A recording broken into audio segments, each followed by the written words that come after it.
কিছু অনুষ্ঠান শুধু প্রথা নয়, কিছু মুহূর্ত শুধুমাত্র উদযাপন নয়, ওইসব দিনের মধ্যে লুকিয়ে থাকে হৃদয়ের গভীরে জমে থাকা গল্প, ভালোবাসা এবং দায়িত্বের এক অনুপম সংমিশ্রণ।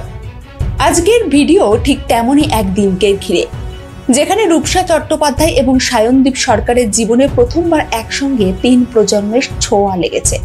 কারণ এই প্রথম তারা তাদের সন্তান জুনিয়রকে সঙ্গে নিয়ে পালন করলেন জামাই ষষ্ঠী। কিন্তু এই উৎসবের পেছনে শুধু খাবার দাবার আর উপহারের গল্প নেই, রয়েছে সম্পর্কের পরিপক্কতা, মাতৃত্বের অনুভব আর নতুন জীবনের সূক্ষ্ম পরিকল্পনার ছায়া।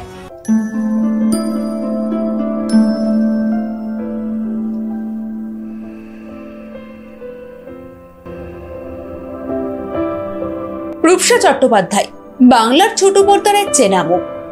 দর্শকদের মন জয় করে নেওয়া এই অভিনেত্রীর জীবনে ব্যক্তিগত পরিসরটা কিন্তু অনেক বেশি অন্তর্মুখী। আইনি বিয়ের পর 2 বছর ধরে পালন করেছেন জামাই ষষ্ঠী, কিন্তু 2025-এর এই বছরের অনুষ্ঠানটা যেন একেবারেই আলাদা।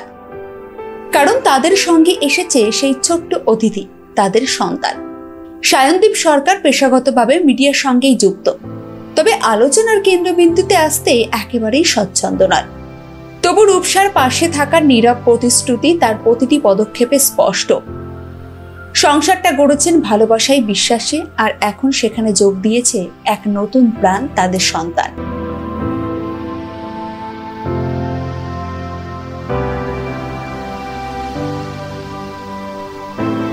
গ্রীষ্মকাল, রোদ ঝলমলে দিন, সেই সাথে জামাই ষষ্ঠীর আমেজ, আর সেই দিনে শহর জুড়ে খুশির আমেজ। রূপসার কণ্ঠে শোনা গেল ভালো কেটেছে দিনটা। সকাল থেকেই অনেক আয়োজন ছিল, সবকিছু জোগাড় করতে হয়েছে, খুব ব্যস্ততায় কেটেছে। অভিনেত্রী সংবাদ মাধ্যমকে আরো জানান, আমাদের সঙ্গে প্রথমবার জুনিয়র এই দিনটা ভীষণ আনন্দ করেছে। এত লোকজন দেখে ওর তো খুব ভালো লেগেছে। নতুন জামা কাপড় পরেছিল ও এই দিনে, তবে খাওয়া দাওয়া তো ও কিছু করতে পারেনি, ওটা আমরাই করেছি। আসলে ওর তো এখনো অন্নপ্রাশন হয়নি। এই ছোট্ট অথচ গভীর মুহূর্তগুলোই তৈরি করে সম্পর্কের অদৃশ্য বাঁধন।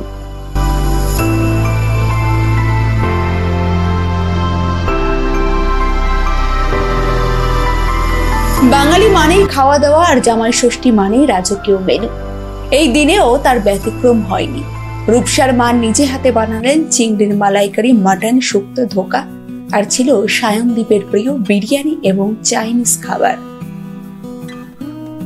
অভিনেত্রী বলেন, সায়নদীপ চাইনিজ আর বিরিয়ানিটাই খেতে পছন্দ করে, বাঙালি খাবার ও অতটা ভালোবাসে না, কিন্তু আমি খুবই ভালোবাসি। আর আজকের দিনে নিয়ম মেনে সমস্ত বাঙালি খাবারের আয়োজনই মা করেছিলেন। আর আমাদের যেহেতু জামাই ষষ্ঠীর তত্ত্ব দেওয়া নেওয়া হয়, তাই উপহার হিসেবে সেটাই এসেছে। তাতে রয়েছে ফল, মিষ্টি, জামা কাপড় ইত্যাদি।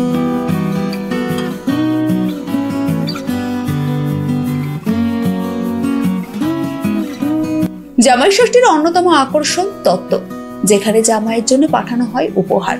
এই বাড়িতেও এলো সেই তত্ত্ব, ফল, মিষ্টি, নতুন জামা কাপড় আর আশীর্বাদের সুরে মোড়া পারিবারিক উষ্ণতা।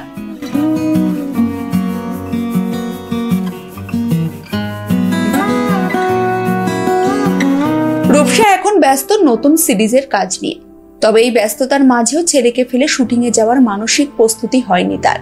তার ভাষায়, ছেলেকে নিয়েই শুটিং করছি, ও ফ্লোরেই মায়ের কাছে থাকতো। ও ভীষণ বোঝে সবটা এই বয়স থেকেই। ওর খুব ঘুম বা খিদে না পেলেও খুব একটা কান্নাকাটি করে না। তবে ও সলিড ফুড খাওয়া না শুরু করলে ওকে রেখে আর শুটিং এ যাওয়া হবে না।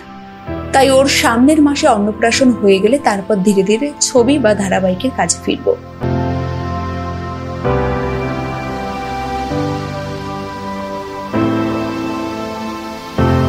জুনিয়রের অন্নপ্রাশনের অপেক্ষায় রয়েছে রূপসা ও সায়নদীপের পরিবার। সেই দিন হয়তো আরো বড় করে উদযাপন হবে, আরো ছবি উঠবে, আরো স্মৃতি জমা হবে অ্যালবামে। কারণ এই প্রথম তাদের পরিবার পূর্ণতা পেয়েছে একটি ছোট মুখ, 2টি চোখ আর 1000টা আবেগ নিয়ে।